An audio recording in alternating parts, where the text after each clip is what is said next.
वालेकुम, क्या हाल चाल है आप लोगों के? सब ठीक ठाक हैं? हाँ जी, आज मैं आप लोगों को एक इतनी ख़ास जगह पे लेके आई हूँ। ये वो जगह है जहाँ पे सिर्फ मैं आती हूँ और मैं अपनी तन्हाई में, जब मैं अपनों को याद कर रही होती हूँ, जब मेरे फैमिली मेम्बर्स मुझे याद आ रहे होते हैं, जब मैं अपने आप को थोड़ा सा अकेला रखना चाहती हूँ इन सब चीज़ों से, तो फिर मैं इस जगह पे आती हूँ क्योंकि ये इतनी पुरसकून जगह है। और कई लोगों को इस चीज़ से वो भी हो सकता है कि सुकून नहीं चाहिए, कईयों को म्यूज़िक सुनना पसंद होता है टेंशन में, कईयों को सोना पसंद होता है, कईयों को ज़्यादा खाना पसंद होता है। सबके अपने अपने मूड्स होते हैं। खैर, मुझे अपने साथ अपने आप को अकेला रख के सोचना बहुत पसंद है। तो मैं जब यहाँ पे आई तो मैं कुछ चीज़ें सोच रही थी, इंसानियत पे सोच रही थी, हमारे जो थॉट्स हैं वो क्या होते हैं चीज़ों को लेके, तो उस चीज़ के बारे में सोच रही थी। कल पहला रोज़ा था, माशाल्लाह से आज दूसरा रोज़ा हो गया है।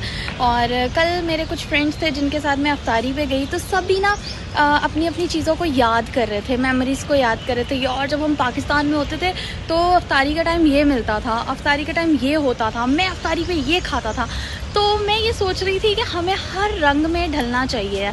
जब हम पाकिस्तान में होते हैं तो हम सेविंग कर रहे होते हैं कि हम लोग क्या करें, हम पाकिस्तान से बाहर जाएं, चाहे वो कोई भी कंट्री है, कहीं पे भी है, कुछ भी है, तो हम जाना मांगते थे। तो अभी भी हम लोग ऐसे ही हैं, हम लोग यहाँ आ गए हैं तो अब हम लोगों को पाकिस्तान याद आता है, पाकिस्तान के खाने याद आते हैं, पाकिस्तान की मौज याद आती है। तो ये सारी चीज़ें जो है ये वक्त के साथ साथ वक्त का हिस्सा है जो हम लोगों को सरवाइव करना होता है। और हम परदेसियों को तो सल्यूट है जी। और हम लोग जब सब अपनों से दूर होते हैं, अपनों के लिए होते हैं, तो फिर ये सारी चीज़ें बहुत याद आती हैं और ये बहुत नेचुरल है। पर सेटिस्फाई रहना जो है ना लाइफ में, वो कितना ज़रूरी है। हम लोग नहीं रहते, हम लोग बस चीज़ों को मिक्सचर कर देते हैं, मिक्सअप कर देते हैं। हेल्थ पे अफेक्ट करता है, हमारी ओवर थिंकिंग पे अफेक्ट करता है, हम जल्दी बूढ़े हो जाते हैं, है ना, हमारे बाल सफ़ेद हो जाते हैं और फिर हम कहते हैं हाय हम तो छोटी सी उम्र में इतने बूढ़े हो गए हैं, हम तो बुढ़े लगते हैं, अब तो कुछ रहा ही नहीं। तो पहली सीढ़ी होती है दुबई आने के लिए, जिन्होंने यहाँ से आगे मूव करना होता है यूरोप साइड पे, तो वो लोगों का एक यही होता है कि हम दुबई पहुँचे। पर जिस इंसान ने दुबई में सर्वाइव कर लिया ना, वो मुल्क कोई भी हो, दुनिया का किसी भी मुल्क चला जाए, वो बंदा यार हर जगह सर्वाइव कर सकता है। क्योंकि दुबई एक ऐसी कंट्री है जो अपने अंदर रख भी लेती है और अपने अंदर से ऐसे निकाल के फेंक भी देती है। क्योंकि ये बहुत कम लोग होते हैं जिनको अपने अंदर रखना पसंद करती है, क्योंकि दुबई में कोई भी आके सर्वाइव नहीं कर सकता।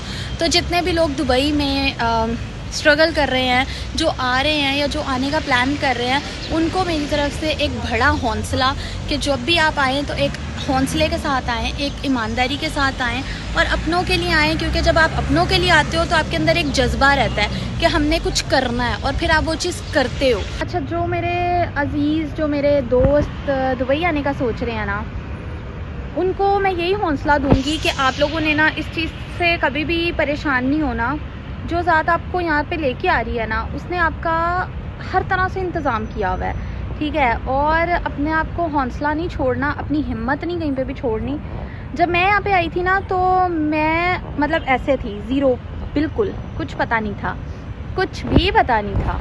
और ये चीज़ मेरे लिए एक इतना बड़ा चैलेंज था ना, जो मेरे साथ वो जो ऊपर बैठे हैं ना, उन्होंने इतना हाथ बढ़ाया, इतनी मदद की मेरी, कि वो ज़ात आपको कभी कहीं पे भी तन्हा नहीं छोड़ती। जब आपके इरादे नेक हों, जब आपकी नीयत साफ़ हो और जब आपको पता हो कि आपने अपनों के लिए कुछ करना है, जब आप अपनों का दर्द रखते हो ना, तो फिर वो आपका दर्द रखता है। तो आपने कहीं पे भी डिसहार्ट नहीं होना, कहीं पे भी अपने ट्रैक से नहीं हटना।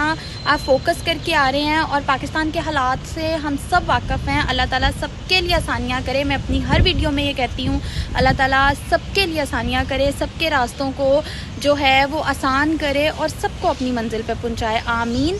और अपना बहुत सारा ख्याल रखिएगा। आज की रूटीन आपने मेरी देख ली है, अब हम शाम को अफ्तारी पे मिलेंगे और देखते हैं अफ्तारी पे क्या होता है आज।